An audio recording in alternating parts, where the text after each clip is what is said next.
That's where Joe Biden took credit for NATO countries increasing their defense spending. In the year 2020, the year I was elected president, only 9 NATO allies were spending 2% of their defense GDP on defense. This year, 23 will spend at least 2%. Yeah, and he wants all the credit in the world for that. But does he deserve it? Let's ask Rick Grenell. He's a former ambassador to Germany and a former acting director of national intelligence under President Trump. Sir, good to have you back with us.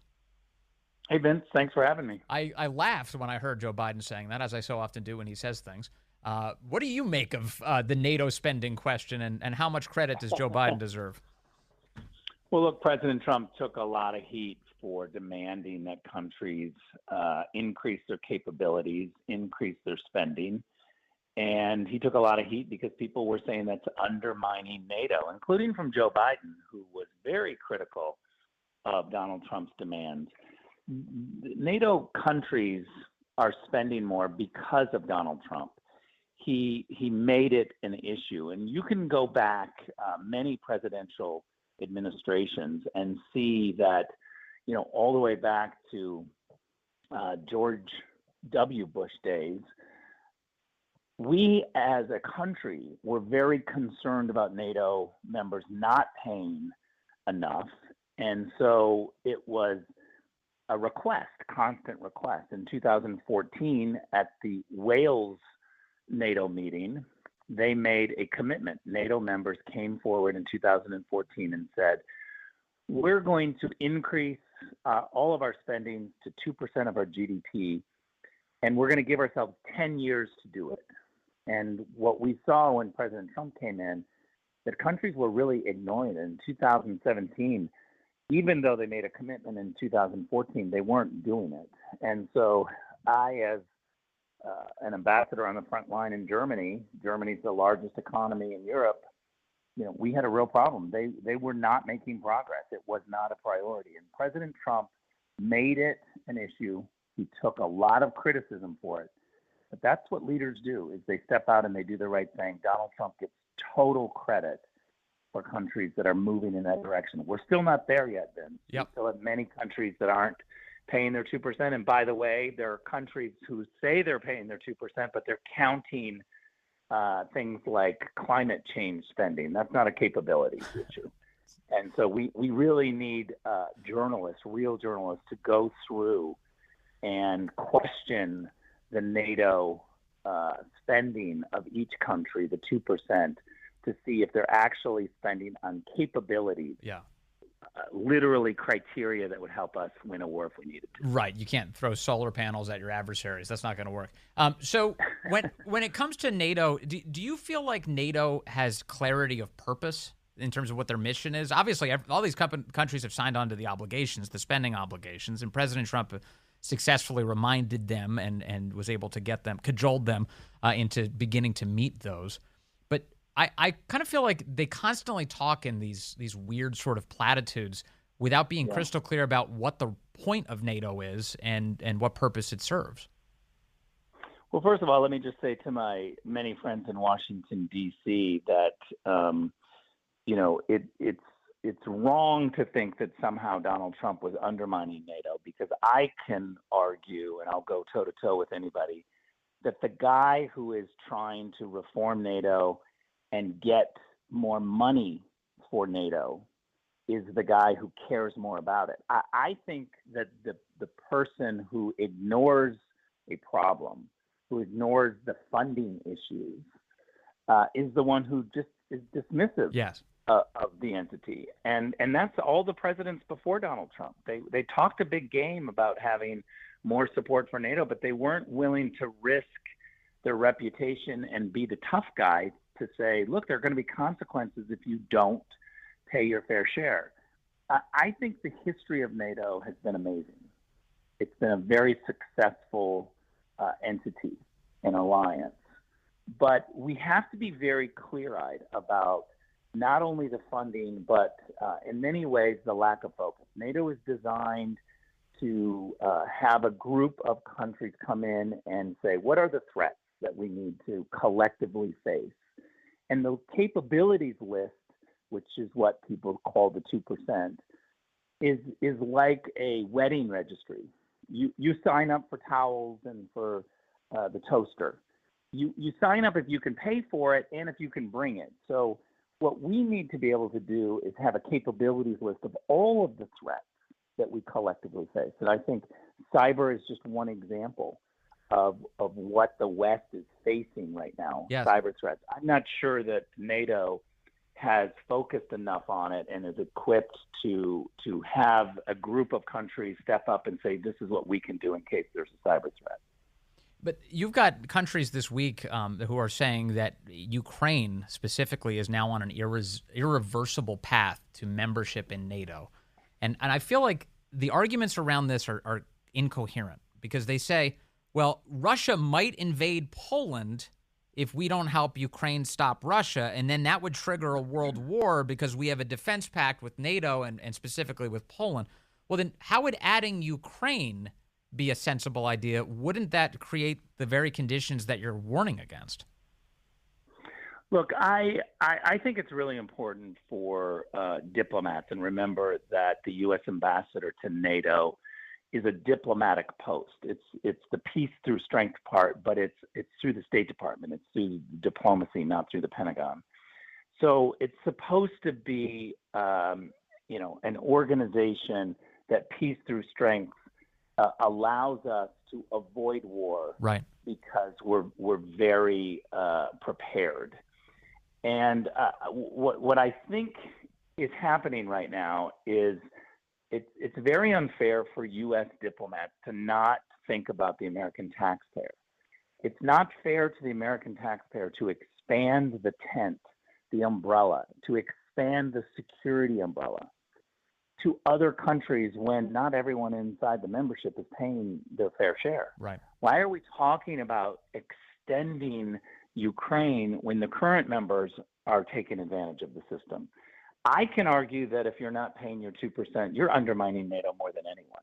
You are the country that is taking advantage of the collective nature of a successful alliance. And so I don't want to see any new members added until we can get refocused on making sure everyone pays their obligations. We understand the threats. We adjust the capabilities for those threats. I don't think we're there yet. And I think we need to concentrate on deciding, is NATO worth reforming? And I think it is.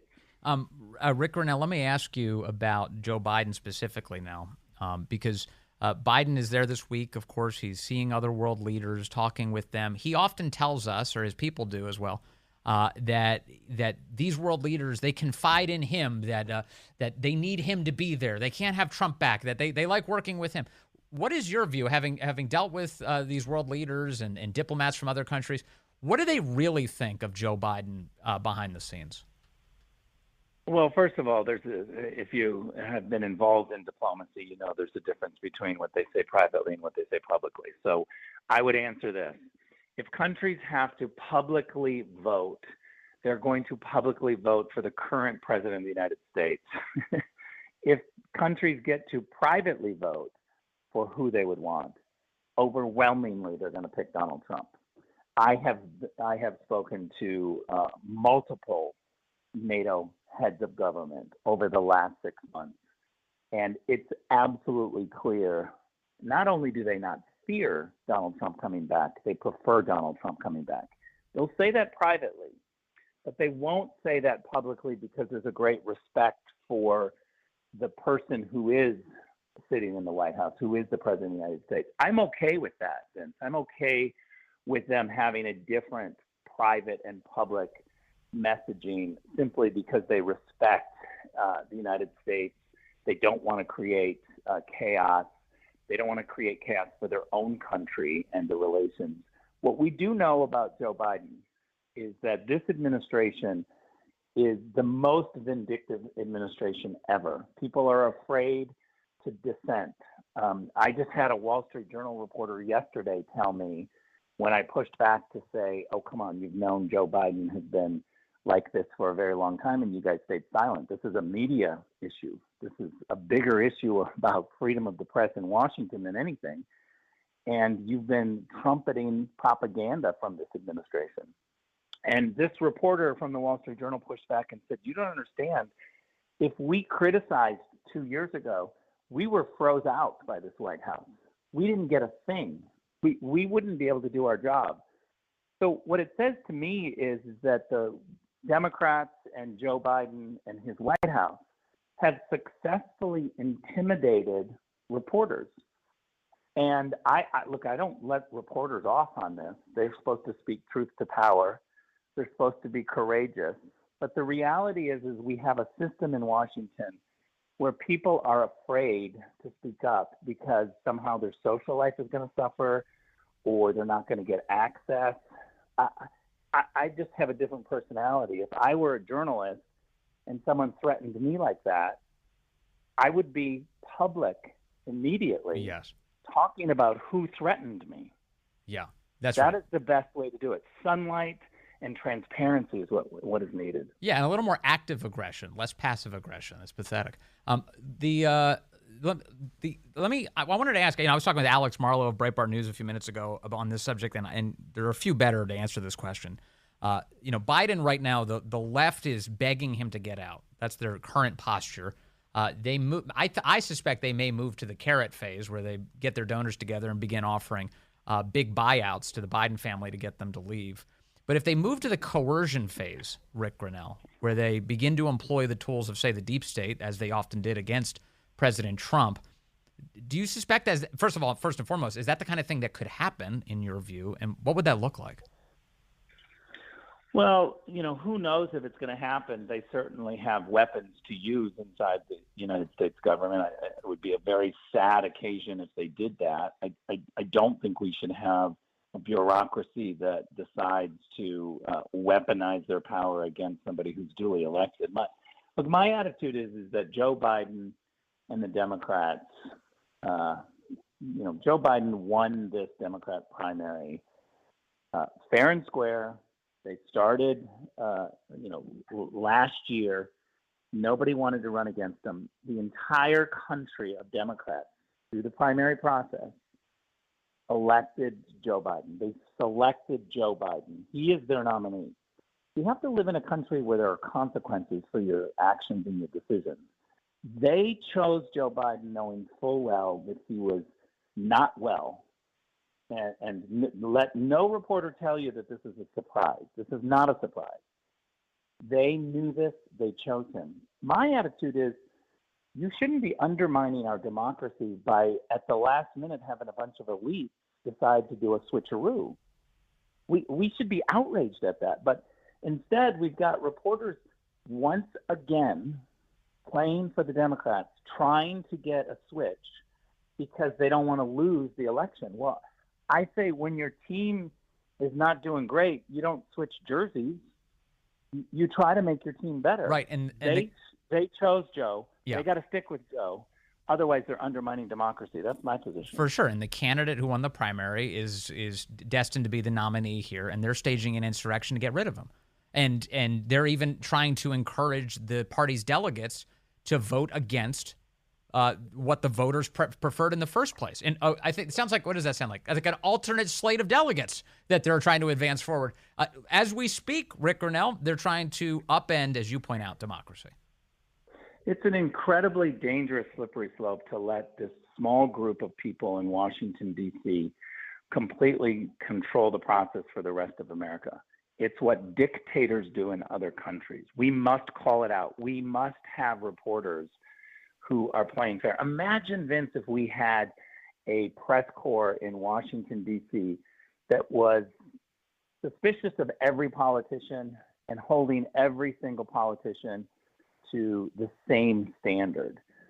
We wouldn't be in this position because Joe Biden probably wouldn't have gotten the nomination, but we certainly would have a lot more transparency and people would enjoy their representatives a lot more if they felt like the system was fair. I actually believe the problem that we have is with the media. This is what's been outed. And they didn't just come to the conclusion. It wasn't that their eyes were suddenly opened. Right. They knew this for years, and they, in a COVID-style scam, they tried to put one over on the public again. The public has got to stop asking those people in Washington, D.C., the bureaucrats, the lobbyists, the elected officials, and the media. We've got to stop asking them to change and reform themselves. They want bigger budgets in D.C. They want more power over the people. The rest of America has to stop asking them to change their ways. They are never going to. They love the system. We have to send people from outside of D.C. to go in and change the system. It would be akin to, going, I live in Los Angeles, and having someone come into Los Angeles and say, I have a great idea. Let's get rid of movies. It's not going to go over in this city. Everybody is tied to a production company or the movie industry in some way. And so it's the same thing that we're asking Washington, D.C. people to reform themselves. Yeah. They will never do it. Yeah. And if you're the guy who comes in and tries to get rid of the movies, they're going to try and destroy you. And boy, we've seen that play out.